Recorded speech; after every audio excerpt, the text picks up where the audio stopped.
semaine, François Pérusse, celui qui se trouve drôle, on l'aime bien aussi. Aussi, je ferai les critiques de Snooze dans les Flashs Lisa Loeb, une compilation de groupes punk, reggae, ska, Madame chante du tronc aussi, Maze, rappeur très populaire, aussi Journeyman, qui est un peu de musique d'ambiance. Et pour commencer, le premier album d'Imani Coppola, qui est un petit titre à coucher dehors, qui veut dire, en fait, c'est Chupa Cupra, c'est de l'espagnol, ou ce qui veut dire suceux de chèvre.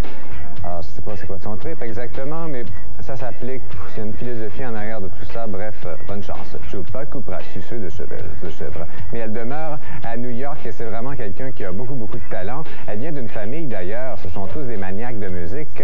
Son père est un multi-instrumentiste, sa mère joue de la bass, ça doit faire des beaux parties de Noël. Et ses frères et sœurs également sont dans la musique. Elle joue du violon, elle a reçu son premier violon à l'âge de 6 ans et elle en joue d'ailleurs pas mal sur cet album-là, sur quasiment toutes les chansons. Elle joue des claviers également.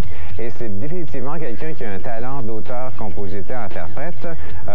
Pour vous la comparer, on connaît juste le single Legend of a Cowgirl, mais il y a des trucs différents aussi. Des fois, à l'acoustique, lorsqu'elle joue de la guitare acoustique, ça fait un petit peu Beck, genre de philosophie. Pas une copie, peut-être en moins génial que Beck, mais ça se rapproche de ça. Hip-hop, rock, dance, un peu pop. Mais elle a un partenaire qui est très important, qui fait à peu près tout avec elle, qui s'appelle Michael Mangini. C'est lui qui a réalisé l'album, qui a mixé, qui a fait des arrangements. Il écrit, c'est un musicien aussi. Et c'est un album qui est assez varié, très diversifiant. Aussi, le single a d'échantillonnage d'une toune. Il n'y a que deux autres chansons qui utilisent de l'échantillonnage. Les autres chansons sont complètement originales.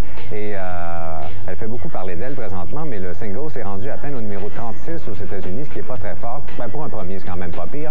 Mais son album, on l'attend toujours au top 100 du Billboard. Mais il me semble que ça devrait être un album qui devrait avoir de la popularité, parce que moi, j'ai trouvé que c'était un très bon disque pour un premier album. Et je donne 8 sur 10 à Imani Coppola.